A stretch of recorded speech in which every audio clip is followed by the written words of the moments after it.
And so the two peas in the pod, Chrisean Rock and Blueface, are back together once again, even though they are terrible for each other. And thankfully, she has decided to change the baby boy's name from Chrisean to Jonathan Jamal Porter Jr.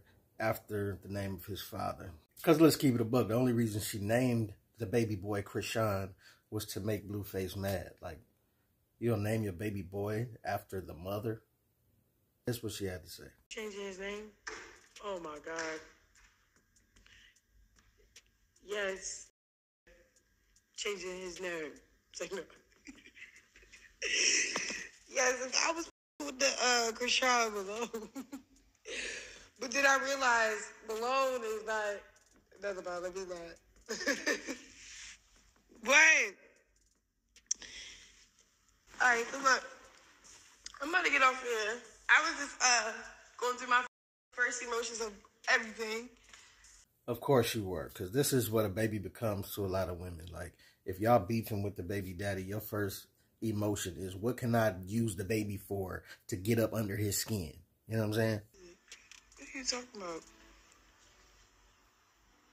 Why are you changing it? Cause this nigga don't got a deadbeat father. That's why.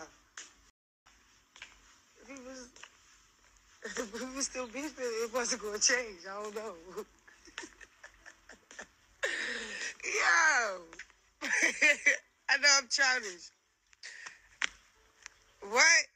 Yes, you are childish. This is why I can't stand kids raising kids. And ladies, y'all was about to be mad at me until she just admitted that if they were still beefing, she wouldn't have changed it.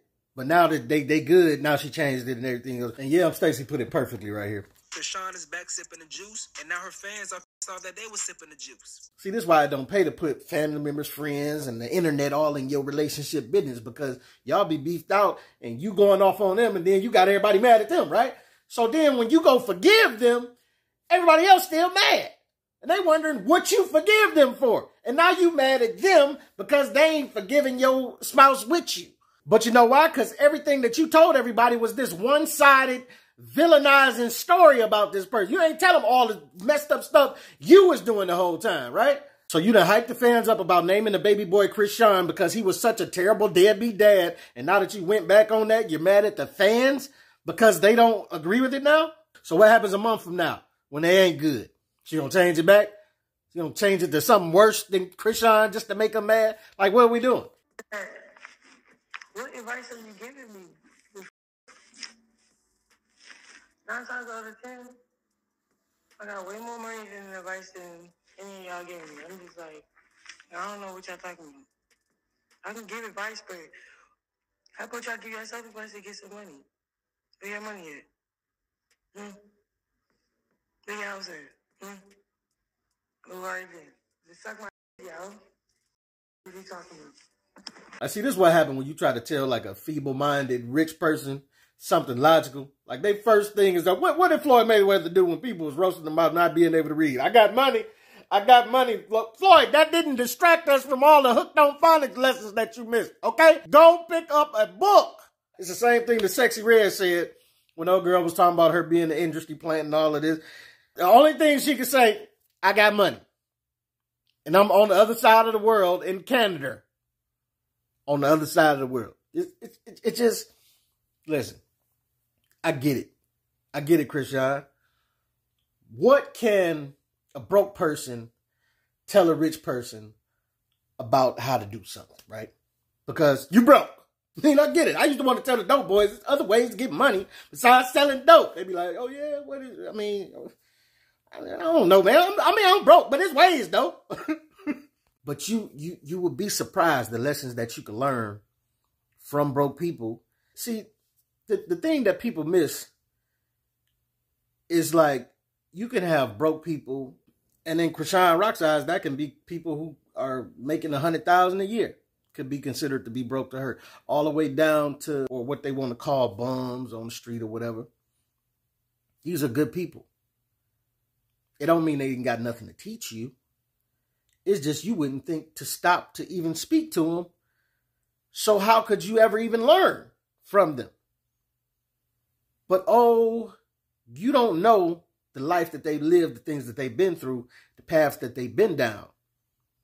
And you're likely going down the same path to where you could possibly be sitting on that sidewalk where they at. But they broke, so what could they teach you? You'll never know that some of these people done touched millions of dollars. See, there's a difference between having the knowledge and having the discipline to execute it. It don't mean you don't have the knowledge. You understand what I'm saying?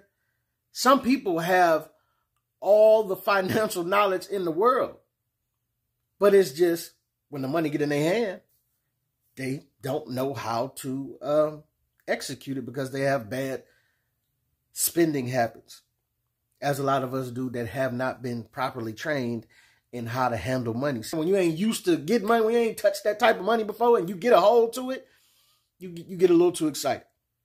And you spend it frivolously, you do the wrong things with it. The whole time you knowing, especially if you've been educated or trained in any type of way, or how to deal with finances, the whole time you knowing what you should be doing with it. But the discipline is something else. It's doctors that have all the knowledge in the world on how to be healthy, but they fat, right? You ever seen a fat doctor that smoke and going out on the lunch break smoking and eating Wendy's and McDonald's on the lunch break?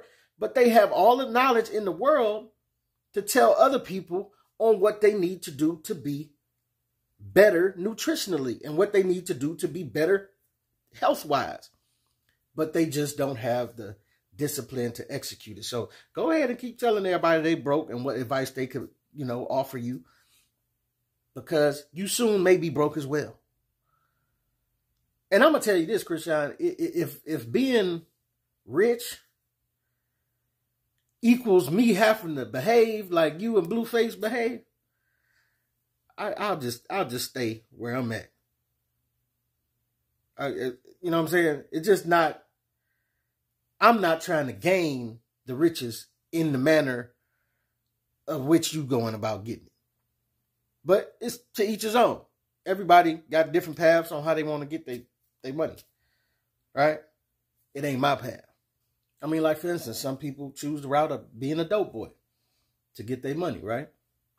Me, it's not my path. It's not the way I choose my. If that means, if getting money means I got to be a dope boy, I'll just stay like this and be regular me. Take the longer path. Harder path for sure. But I would rather do this instead of being a part of getting my people hooked on, being a part of something like the crack epidemic and what it did to our people, and what the heroin and the pills is doing to our people. I would rather take the slow route instead of being a part of that. And not to mention what comes along with that. It's a lot of death and bloodshed and jail that comes with that as well. I'll pass on it. But for the people that want to get their money doing that, that's you. So, Chrisean, if you and Blueface want to use this ridiculous way that y'all act to gain y'all fame and y'all money, that's you, right? Because there's definitely an audience that is watching it. I mean, hey, I'm reporting on it. But I'm reporting on it from an opposing standpoint. But I know you're going to call it haters right now. Anybody that doesn't agree with what y'all doing is haters. But really, I think we're the only ones that got love for you, genuine. I ain't going to say we're the only ones, but we got a grown-up type of love for you. Because somebody need to say this to you. Because we want you to be better than what you being right now. And hopefully, over the years, it'll turn from, oh, they hating on me, to maybe you'll tune in and listen to some of what we got to say, because it's not like we're trying to lead you the wrong way. But the funny thing is, because the money is involved, you think that the people that are surrounding you now are not trying to lead you in the wrong way. And it's a crazy Uno reverse card that's being played right here. That, but it is what it is. I hope you snap out of it one day. But it's still love. We still got love for you. I'm just here. Somebody got to say it. And when I do wrong, I hope that people will pull my coattail and correct me as well. And with that being said, let's get back to the first lesson we was talking about. Stop using these babies as pawns to leverage your relationship status because you want the baby daddy and you're going to use the baby and name him this way and that way to get up under their skin and make them come get back good with, like, that's foul, man. It's foul. Blueface, he want to use the, you know, however y'all going back and forth to call child protective services on. It's all foul, man. Stop using this baby as a pawn between y'all relationship games. You shouldn't even brought the baby into this world in all of this turmoil, in my eyes. But the baby here and the baby need love. So love the baby, you know, instead of putting them in the middle of y'all mess. It's your boy P. Camp. Let me know what you think, what you don't think. Get at your boy.